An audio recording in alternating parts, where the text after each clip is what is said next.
Welcome to Harness Up with Haste Draft Horses and Mules, where we talk all things related to these magnificent animals. From their history and uses to training and care, we cover it all. Join us as we chat with experts and enthusiasts in the field, share stories and tips, and explore the world of draft horses and mules. Whether you're a seasoned owner or just curious about these gentle giants, this podcast is for you. So harness up and join Haste Draft Horses and Mules for some lively discussions about these God-given creatures.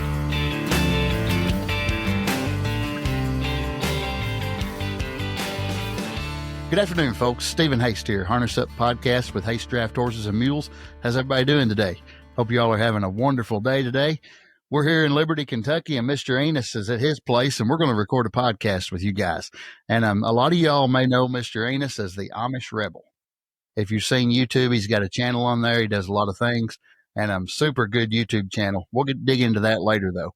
But as always, guys, if you're new here, check out our YouTube, Harness Up with Haste Draft Horses and Mules. You can subscribe to our YouTube channel and also find us on the World Wide Web at www.drafthorses.and-mulesforsale.com.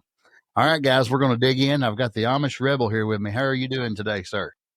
Hey, thank you. I'm doing really well. I appreciate you having me on today. I'm excited for today's episode and digging into what it is that you guys do, and hopefully we can add some value for your audience. It's kind of cool to me too, because we're on the road a lot delivering horses, and we started listening to you through the truck about a year ago. Okay. And we listen to your podcast. We just put it on YouTube, and run it through the truck with you and Lavina. Yes, sir. And we really enjoyed it, and I thought it's just kind of cool to sit here and talk to you and dig into you and all about you now. Well, likewise. Thank you for reaching out. I've really been looking forward to doing this since the first time we talked, and I knew it would happen at some point, just didn't know when. And so I'm glad it's happening now. It looks like, just from the stuff that I've seen from you guys, very interesting as well, especially given my background and the way that I grew up, dealing with horses. I don't deal with them as much anymore. More like the horses under the hood is what I deal with. Do you sometimes sit and miss the horses though? I actually do. So here a few years back, just a little background on myself, if you don't mind. Yeah, sure. have 5 kids currently, just had a little baby boy not long ago. And so that's breaking news online. Most people don't know it. Anyway, yeah, just with having kids, I didn't think I'd ever have horses again. I wasn't a huge horse person when I was growing up. Although I really enjoyed working with broke horses. We trained horses, and so I got caught up in helping train horses, and I was a smaller kid, so it was much fun for me. But that being said, with my kids, I've gotten them a pony, and we've really enjoyed the pony. We've since got rid of it, but we're talking about getting another horse just because we moved to a different property, and we have a little bit more room for that. Where do you reside at now? We're in Texas, yeah. So close to Dallas, Fort Worth area. What made you go to Texas? Man, I'm a Minnesota boy. So that's where I grew up. Yeah. Southern Minnesota, northern Iowa, right close by the line. That's where I grew up.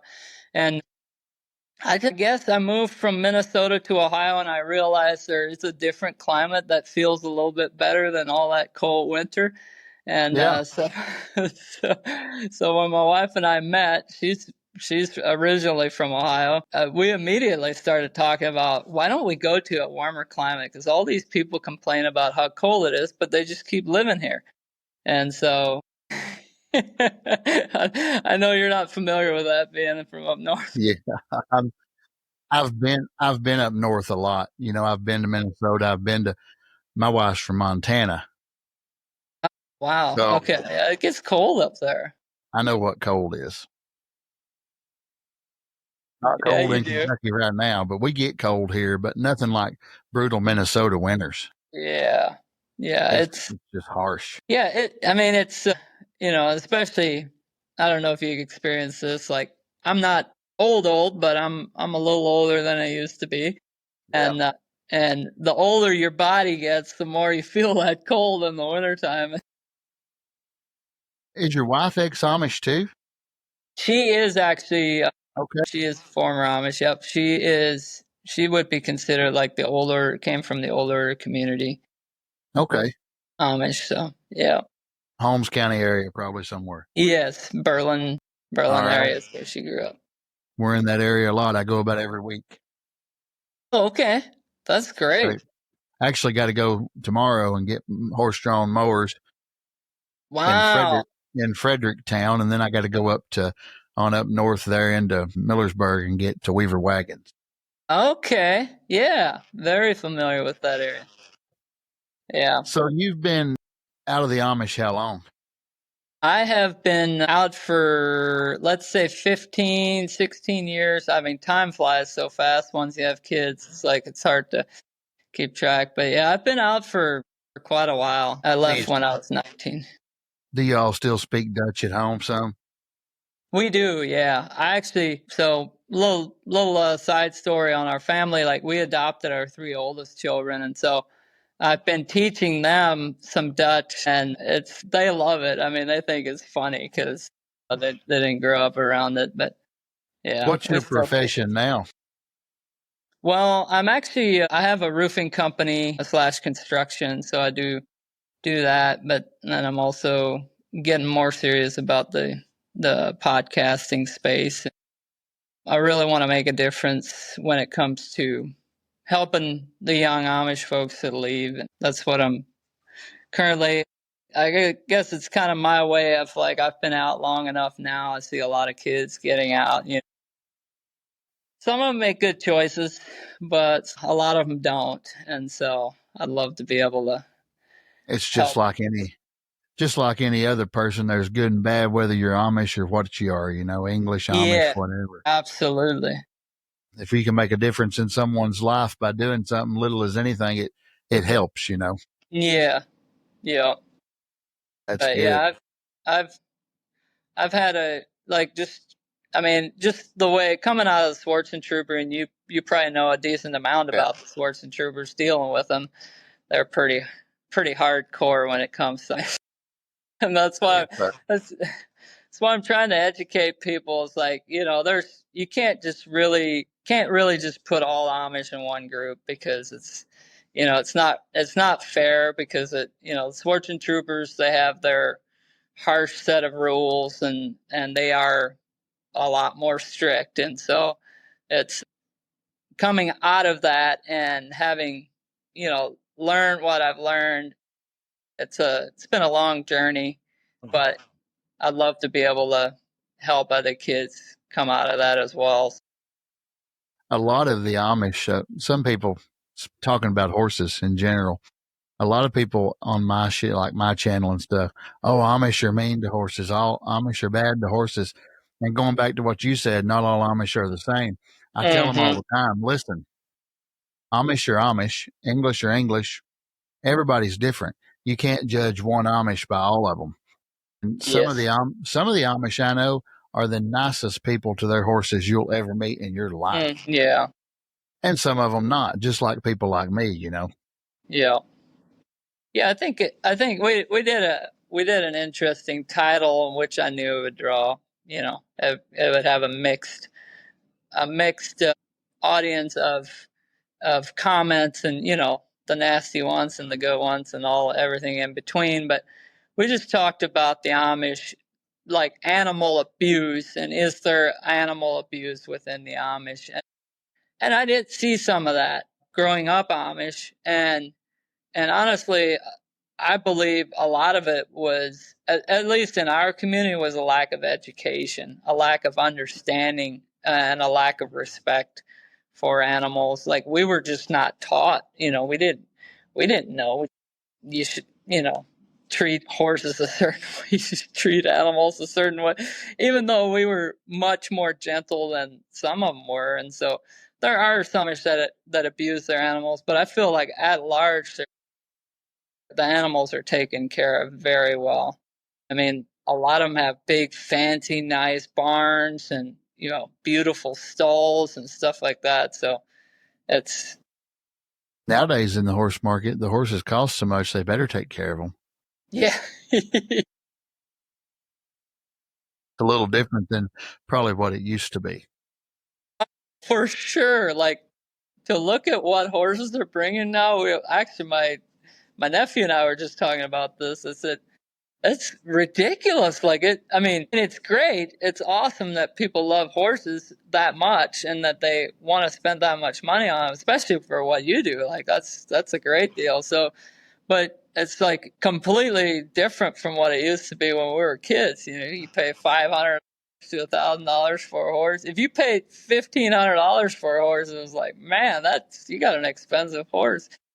And now they go, thousands and thousands of dollars. So, like, what kind of horses do you guys mostly deal in? Mainly just good, solid draft teams. That's our gig. Okay. Persians, Belgians, crossbreds. I've got a lot of Amish working for me. Oh, okay. They train for us. We sell a lot of teams, like 200-300 teams a year. Wow. And my partner here, Henry, he's a Joe Wanger Mennonite. Okay. And he's my partner.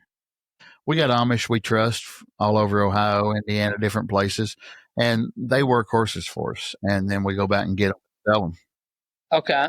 And we work some here too, but we're mainly in the business of finding good, solid teams to meet people's needs and guaranteeing them, stand behind them with an honest recommendation. And it works. Yeah, that's great. And it's awesome. I got many friends, Amish friends all over America. I mean, when I go to Ohio, I don't stay in a motel and I don't have to pay for food. Are you serious? That is great. That is I got a place. If I'm in Apple Creek, I know I'm going to Elam Jonas's.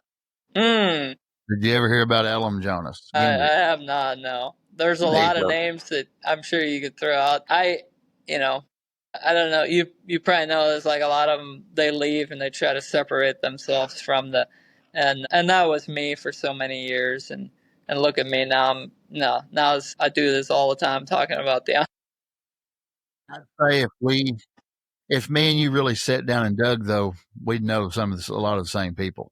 Yeah. I feel like we would. And honestly, my mom and dad grew up in Ohio. And so my dad was very well known in Ohio. Like town? What's that? What town was y'all in up there? They went to school in Mount Eden. Yeah. Yeah. So my dad. Sullivan. What's that? Sullivan, Ashland County. Yes. All up in there. Yeah, he was I worked for an older Amish man when I first moved to Ohio, built and fence. And I would just mention my dad's name and it's like, oh yeah, we knew your dad. Because they're always searching to see if I was shunned or not, because if I was shunned, they didn't want me working on their fence or, Was you shunned? I was not shunned. No, I got out before I joined church. So typically by 19, you would have, like in the Schwarzentruber, I would have already joined the church. But since I was very much against the rules, I couldn't see myself like joining the church. And so I waited an extra year, and then that's when I finally left. And I just got out. I was going to have something planned for today for this podcast, but I couldn't get it done in time. Okay. I've got an old man here. He's a mannequin, like a fake person. And I took him to Miss Petershine over the road here, and she's putting him in swarty clothes for me and making him No way. Come on. And I was gonna set him here behind me for this podcast, but she didn't have him done all the way yet, so I couldn't. Maybe we can do it next time. I was just gonna see your reaction when you come on the camera and see this old swarty sitting behind me, but it'd have been funny. I hadn't worn my clothes, and I bet you I hadn't worn them in close to 15 years. And because there's a lot of emotions, like I told people early on in the podcast, there's a lot of emotions attached to the clothes, and judgments and all of the stuff. And so I didn't know if I wanted to ever, put them back on. And then I did. And I realized, I've found freedom from all that stuff, and I'm having a blast with wearing the clothes because people are like, I thought you said you're not Amish. Why are you wearing the Amish clothes? Because I can, I guess. I don't Yeah, mind. I mean, every person's got to fend for themselves, and just because, you was Amish growing up, but it's not for everybody. No. And like I tell people, if you're miserable in your life, you can change it. You don't have to. You don't have to be there. Yeah. And I'm sure, do you still get to go back and see your parents? Yeah, my parents actually have since passed, but Okay. yeah, I used to go back and see them whenever they were still around. How many brothers and sisters do you have? There's 13 total. There's 10 of us still living. Are you all still close? Yeah, there's we're fairly close. Yeah, since my parents passed, we've become a lot closer, just as a family, because my dad passed, and then like a year later, my mom passed, and so it's definitely brought us together. That's good. Do you have other family there in Texas with you? I have a niece and a nephew, and their spouses are here. But I've been working on my siblings. I'm like, come on, this is, you got to get somebody else started moving down here. Do you know where Mount Pleasant, Texas? Again, it sounds familiar, but I can't say right off the top of my head.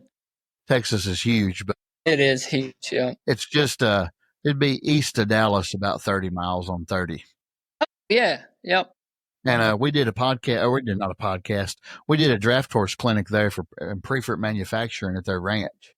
Wow. Okay. And that was cool. That was a lot of fun. Yeah, that's great. I've actually got people on the way here from Texas right now. Okay. All right. From Pilot Point. Yes, I know exactly where and that's actually, Pilot Point is like a huge horse area, like Pilot Point. Trying to think what other towns close to there, but yeah, that area is like, I've done some work over there. It's beautiful, a lot of big horse farms and that's expensive horses over there. Well, yeah, it's so expensive.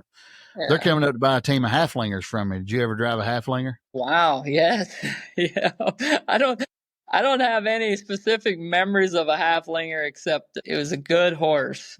He was a really good horse. But yeah, I believe he was my brother's primary rider, if I remember correctly. Okay. My brother he had a job on a sawmill, and so he would ride him back and forth. All right. What's your most fond memories of a horse with being when you was at home? Like, what's your main memory?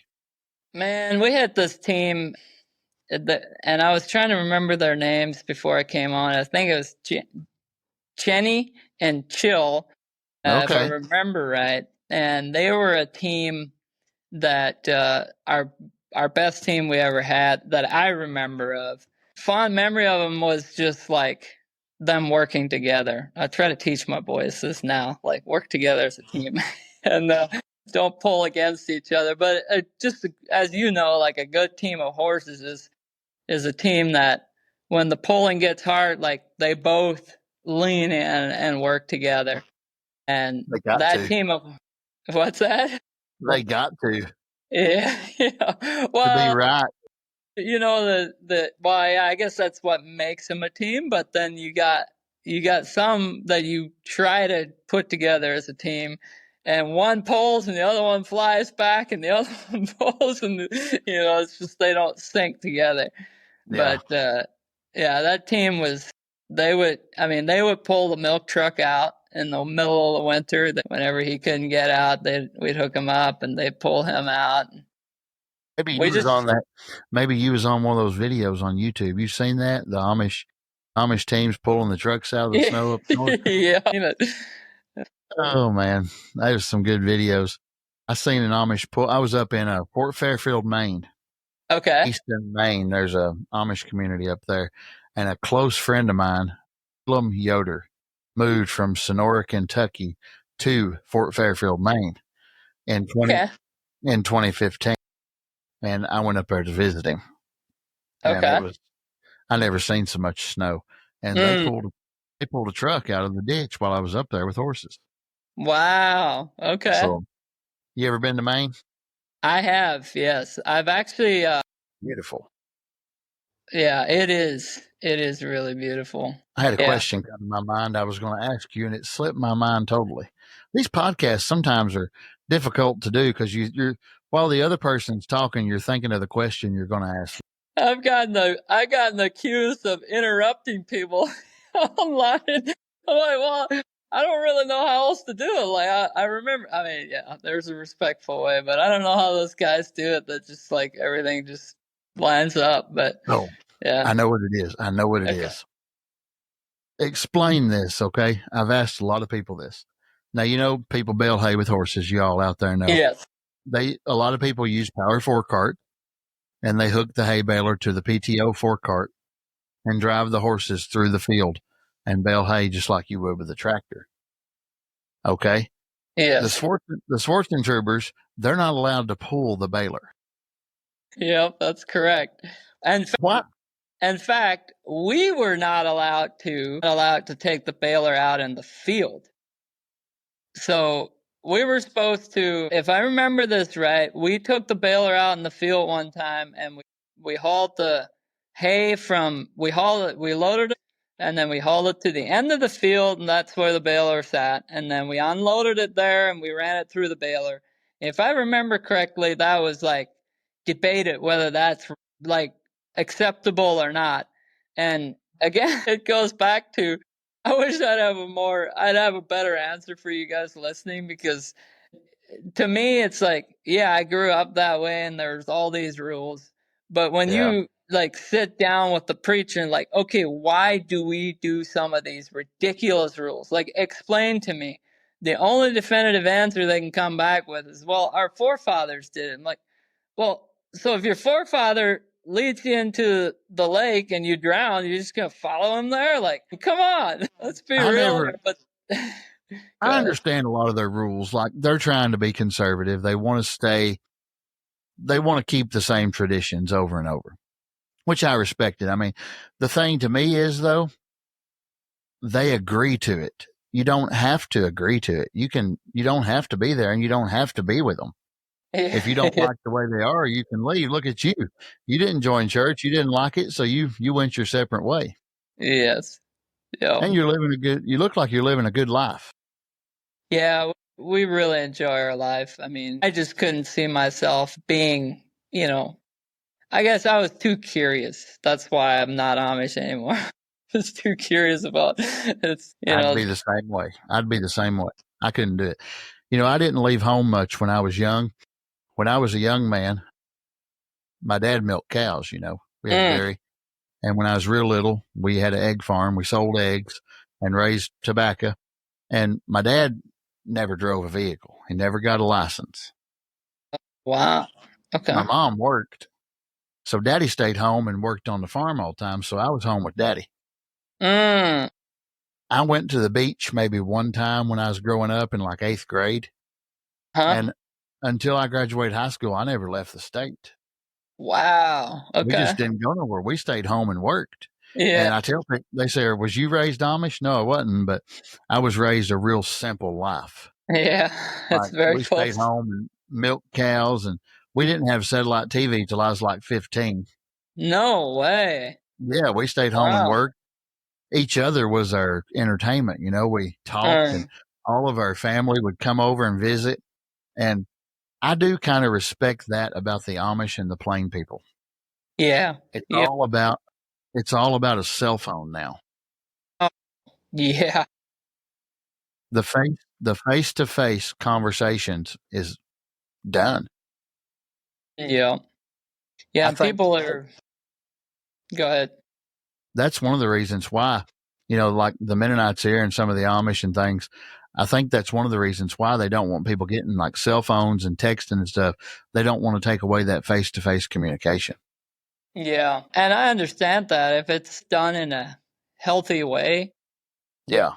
If, I think we're, again, going back to the Schwarzentruber communities. There's a lot of really good Schwarzentruber communities, but there's also a lot of them that are really controlling. And it's like, I feel like the old order, my wife's old order, and I spent a decent amount of time in the old order community, and I feel really welcome there, even though I'm not Amish, which is not the case with the Schwarzentruber. A lot of them, they don't want you hanging out with their kids or whatever, and so, but yeah, I think it's great because I'm all about, like, we don't have a TV in our house. I'm not Amish, but I'm also not ignorant to the fact that too much technology is not a good thing, and so. See, I know what you're talking about because, like, I'm right here. We live right here with the Schwarzentruber community, a huge one here. Mm. And, we have to work close with them and deal with them every day. We see them, and, I'm friends with a lot of them. And some of my real close best friends are Schwarzentruber Amish men. That's great. And, they're good friends of mine. And some of their things I've learned over the years, I just don't understand. Like, I'm like, but you just got to go on about it. I know their rules, and I know how it is. I know how it's going to be, and I just respect it and go on. That's all we can do. And my best friend growing up, he's still Schwarzentruber Amish. It's really, I mean, he's just the way that we grew up, and he complains about the rules probably almost every day, but he's still Amish. It's like,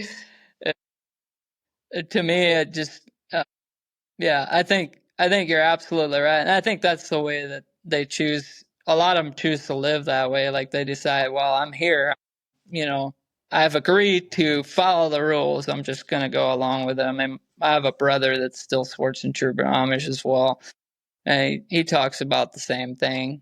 And I respect that. I'm like, stay Amish. If you're enjoying your life, like, you don't need to leave. Like, it's. Yeah, I can't do business with a Swarty. Mm-hmm. I can't do it. It's impossible. You can't get a hold of them. You can't. It's totally impossible. Yeah. We don't buy horses from them because you just can't. And we don't send horses to them because I got to be able to get a hold of somebody, if I need to. You can send them a letter. They'll respond in about 3 weeks. I know. Yeah. It's rough. But yeah, there's so many differences, though, in the churches. Like, a lot of people don't understand. In Holmes County, there's, I don't know how many different Amish, different types in one county. Yeah. Yeah. They're all split off of each other because they didn't like what the other one, it's. Yeah.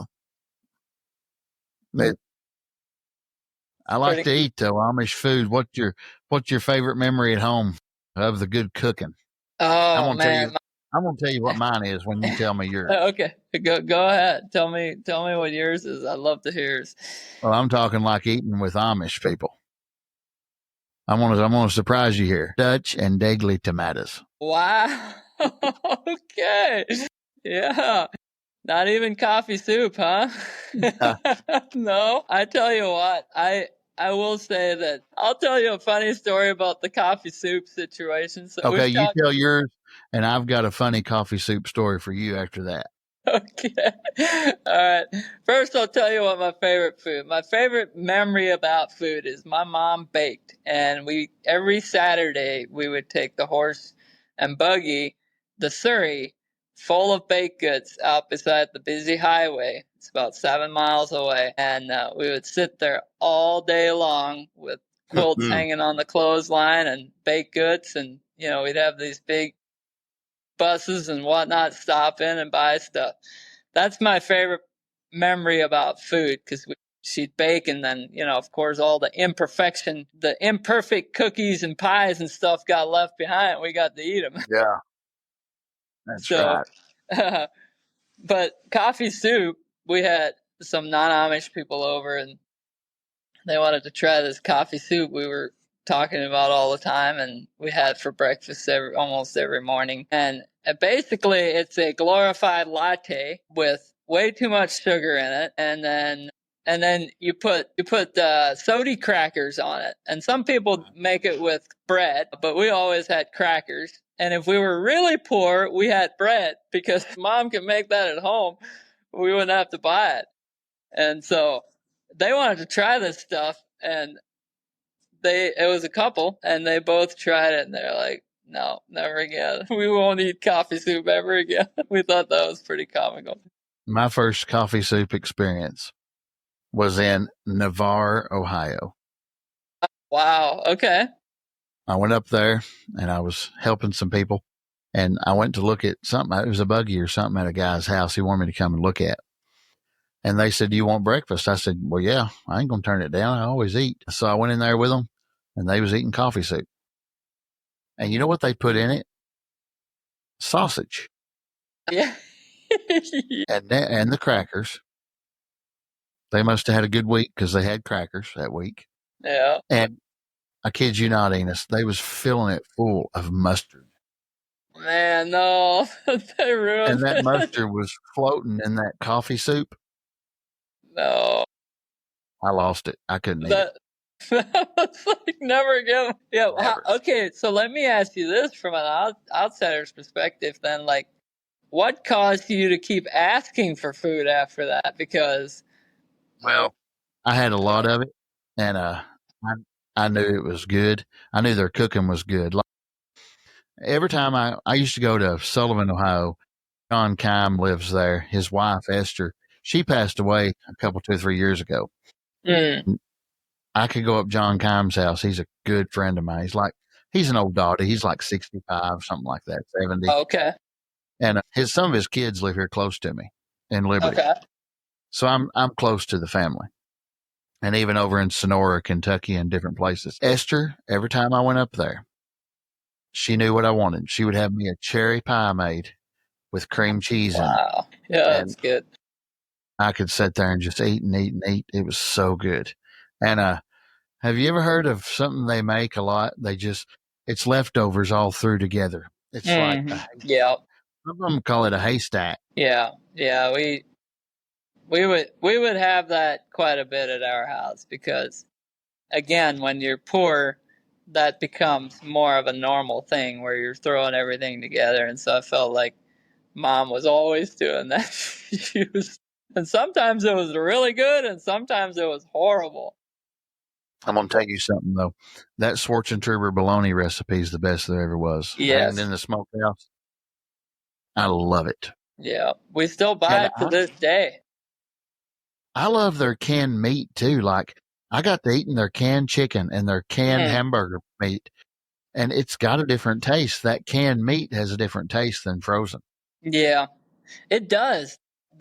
We actually started canning because there's a certain taste and flavor that comes with canned stuff. There sure is. And it's good. I miss canned peaches. Have you ever had canned peaches? With like chocolate cake? With the white icing? Every Amish house I go to. Whoopie pies and, the molasses cookies. And there's always fruit. But usually every Amish, they're going to have Swarties and that peanut butter on the table and jellies and some kind of pickles, guaranteed. Yeah. Now you know what? I like the church soup. I can eat the church soup. Can you eat it? I'm eating it with you, though. That's what I was going to ask. Not out of the same bowl either. I had a friend of mine ask me to go to I've been talking to him about it, and he's like super curious, and he wants to go experience the Amish. And I said, one thing you got to know about the Schwarzentruber, I'm like, we're all going to be eating out of the same bowl. They do. Whenever it comes to lunchtime at church, and he's like, I'm not doing that. I'm like, okay, I understand. I don't want to do it either. It disgusts me anymore. I'm like, I do not want to do that. Yeah, I couldn't do it either, but no, I've got so many good memories with them, and I'll always remember them. And some of my best friends I've had in my life are from that church. Yeah. Good people. Good. They're like, some of them's like you, though. They're like you're saying. They just complain about the rules. That's what they do, but they stay in it. Yeah. And it's I don't understand it, but it's not for me to understand. I just respect them. It's all I can do, Yeah. I I got to live here with them. We got to live beside them. Yeah, that's how it goes. Yeah, I feel like they are like the Schwarzentruber, Old Order, not as much, but the Schwarzentruber are one of the few groups that they still do like barn raisings, and they get together and they do like rebuild a house if somebody's house burns down, stuff like that. They have some very unique things that they do that just makes them stand out as well, and also makes them like, I don't know, like stick together as a community, even though there's a lot of the rules are stricter. I can tell one apart from another Amish a mile away. The hair, the look. Once you point it out, it's like you're not. I mean, you got to be, yeah. And that's what I'm trying to help people understand is like there's so many different groups, and I feel like people are slowly catching on from listening to the podcast. Is like the one group like the Schwarzentruber, and one day when I get a little bit more technical, I'll start putting pictures up so that people can really see. It's just like you said, the hair. Once you see it and you know it, it's like, yeah, you can definitely tell the difference between the groups. I'll put a picture up on this podcast. I can do it on this program. I think it gives me an option too. Anyway, I'm new to this program, but I'm learning it. Yeah. Well, you're doing great. Maybe good for you to get on yours too. You can record with a lot more people. Yeah, I have thought about doing the virtual stuff, and I may switch at some point. I don't know. I love relationships, and I value relationships, and so part of my heart is to get to know the person. Like not that we don't get to know each other here, but like I love when people come in. I get to spend time with them, sit down with them, have a meal together. I suppose that's part of my upbringing. I love your studio, though, how you got it set up for your podcast. Thank you. It looks good. Really good. We've been working on it for a while, and we're trying to get it to the look that we're going for, and hopefully it'll be that way for a while. Everybody go check his YouTube channel out. He's on. Tell him all about your socials, your YouTube, and everything. Yeah, so you can find us on YouTube. It's under the Amish Media Group, the Amish Rebel podcast. And then also we're on TikTok, Instagram. I don't post much on Instagram or Facebook right now, but most of our episodes, all of our episodes are on YouTube.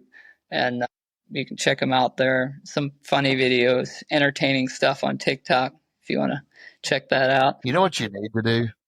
You need to order you a beard on Amazon and some hair. You haven't seen that episode, have you? I guess I didn't. Did you do it already? So if you search in there, Schwarzentruber haircut. So okay. I bought, and people thought I grew my hair out, but I guess they just didn't catch on because I went from one episode I seen it. Lavina was on it with you. Yeah, she cut my hair. Yeah, I seen it. Yeah, that was funny. I was trying to point out the haircut to people, so I don't know if they got it. I wonder why you took that break and didn't post nothing for a while. It's because you had that new baby coming. It was actually during the same time, but it was actually not. So I took a 40-day food fast, and so I just felt like I needed to take a break from all social medias, and I didn't take the complete 40 days off, but most of it I was off, just producing anything. You mentioned it now. You got to explain this 40-day no food fast to us because you mentioned it. Yeah, that's quite the opposite of what I was raised with. Food was everywhere all the time. And so I just, for spiritual reasons, I felt like I needed to do a 40-day no food. I'd never done anything, to anywhere close to that extent before, but there was a lot of really good things that came out of it. Closer relationship with God, more direction on what I'm here for. And so that's what I was hoping for. He's gone. That's not good. We lost you, Enus. Are you still there? Can you hear me? Huh, he's gone. Can you hear me? I can still hear you. There you are. Okay, can you hear me again? Yeah, we cut off right there. We'll Yeah. cut that out of the episode. I'll fix that. You said a closer relationship with God, and then we cut off. Yeah, I felt led to take that time, and I've really been seeking some answers on my direction as far as what I'm here for on the earth, more a deeper understanding, I guess. And so part of that birthing of wanting to help other people that have gone through a similar situation that I have, meaning leaving the Amish, came out of that fast. And so that's what we're Okay. pursuing going forward. Because I started the podcast, I, really want to educate people on the Amish communities. But more importantly than that, I want to have a platform where other former Amish can go on to and share their stories. And so that's good that you're doing that. That's good. I respect you for that. And a lot of the Amish around here, they come out. You know how it is in the Amish. If it was in the Busy Beaver, it means business. yeah. Yeah. And if it wasn't, it's kind of like the Amish. It's so funny to me. It's kind of like, around local here with the English people. If it wasn't on Facebook, it didn't happen. Yeah. Yep, Well, it's Amish, true. they've got an Amish Facebook, The Budget, The Boshaft, Yeah. Busy Beaver, all those Yep. magazines. And they're keeping up with each other just like people do on Facebook. They are. But they had a 40-day thing in there, lemon juice and maple syrup and water diet. And all these Amish started doing that for 40 days. No way. Yeah, lemon juice and water and maple syrup. That's crazy. They done it. What did you do for 40 days? Just drink water? So I drank water. Shoot. He cut out again. I'll edit it out. He'll be back on. Are you still there? Got something going on there. Are you still there? Yeah, it keeps cutting out for some reason. I prayerfully, if someone felt compelled to do it, I'd highly encourage a lot of good things that came out of it. I think a lot of people should do that. Maybe I should. Who knows? You may have inspired me to do it on this podcast. All right. Well, you let me know. I'll be your accountability. All right, man. That sounds good. Guys, I try to keep these under an hour, but I want him to come on and tell us about all his social media and make sure everybody knows to follow him and support him, because we support him, we listen to him, we enjoy him, and want everybody to check him out. Well, thank you so much for having me on today. It was great to not have it scripted. I love that, and I do too. To just share, you helped me to dig back into some of my old memories and pull out some of those old stories. So I appreciate that very much. Yep, we appreciate you. And guys, you can find him on YouTube, and he said it's Amish Media Group. He's got a lot of good podcasts on there. If you're interested in Amish and learning more about the Amish, he's your guy to go to. He's got, I don't know, how many episodes do you have now? We're at almost 70 episodes on YouTube. A lot. You can go back and dig, and Levina's on there. And then Levina's husband, I enjoyed his podcast too. Yeah. With you. There's a lot of good ones on there. Yeah. Well, thank you. And I really enjoyed the stuff that I've seen from you guys. I've watched some, like I said, I watched your interview with Peter. I really enjoyed that. I think you did an incredible job with that. I'm going to get him on the podcast here really soon. Wow. Okay. That's great. He said he'd do one with me, so that'll be good. I still talk to Peter about every other week. And, he's so positive and so uplifting. He helped me on this YouTube journey. January of 2024, we had 5,000 subscribers. Wow. And he told me, he said, Stephen, show that face and talk. See, we didn't talk. We just showed the horses, and that's all we done. So I took what he told me to heart, showed my face, and made an image, I guess. I don't know if it's a good one or not, but, when I took his advice, we started slowly climbing 7,000, 8,000, 10,000. And I called him and I said, something's working. He said, get your titles right, get your thumbnails pretty, and keep showing that face, and you'll see what happened.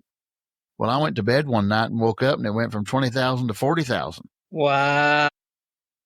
And now we're like 65, 66,000. Yeah. So that's amazing. And I want to get to 100,000 by the end of the year. That's my goal. All right. So I'm hoping that'll work. I think you'll get past that. You're doing great. Let's hope.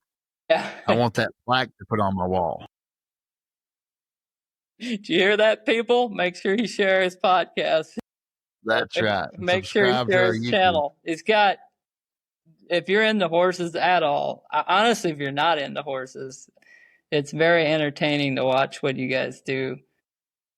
You know, I think we have more people that's not into horses watch than is. I'm serious. Yeah, I'm not surprised. You guys do an amazing job filming, and I know there's a lot of work that people don't see that goes in behind the scenes to make those videos. Tore up cameras. Yeah. We tear up a lot of drones and we tear up a lot of cameras. I just tore up another one today. My new DJI Osmo Pocket 3 is no more. Are you serious? Yeah, I broke the gimbal out of it. It won't work. Oh, man. I didn't even do nothing to it. I don't know what happened. Do you run the Mini? Do you run a Mini at all? Have you gotten one of those? The Mini drone? Yeah. I've got a DJI Air 2 Mini. Okay. But this DJI recorder I use is the Osmo Pocket 3. Oh, okay. It's like you hold it in your hand and it's got a gimbal on it and it turns. It works great. It's the best camera we've had. But we use GoPro a lot too. I got a couple GoPros I use. Okay. And also just my main camera is my Sony, my XLR mirrorless camera, which it works super good. But you have to have a tripod because the lens is a foot long. Yeah. Yeah. And I can't hold it still. I get videos like looking like this all over the place. But next time I'm coming through Texas down 30, I'm going to call you. Yes, please do. You are welcome. And I'm going to, me and you'll go out and eat or sit down and talk and have a coffee, and I'd really enjoy it. Yes, please. Please do. Yeah. I'm glad I got to meet you on here. Yeah. All right, buddy. Guys, thank you all for listening to this podcast. We got a lot more coming up. Enus is just one of a lot that I'm going to be doing here pretty soon. One of the coming up episodes Sunday night, I'm recording with a nice guy from Australia, a horse trainer there out of Australia. And we got people we're going to be recording with in Germany, Canada, all over the world. A lot of good podcasts are coming. Stay tuned. Check us out on YouTube, Harness Up Podcast. It's on YouTube. You can watch these videos on there if you're just listening on the audio platform. And if you're on YouTube watching the video, if you want to listen to it on the podcast platforms, we're on Amazon, Spotify, Apple, all across everything. Check out our website, www.drafthorses.and mulesforsale.com. Until the next podcast, we'll see you soon. Thank you all, and God bless you. As another captivating episode of Harness Up with Haste Draft Horses and Mules draws to a close, we extend our sincere gratitude to our listeners for joining us on this enlightening journey. We hope today's discussions have deepened your appreciation and understanding of these magnificent creatures. Remember, the adventure continues beyond this podcast. Stay connected with us on social media and share your stories. For more information and to explore further, visit drafthorsesandsmulesforsale.com. Thank you for being part of our community. Until next time, keep harnessing your curiosity and passion for these God-given creatures. Farewell for now.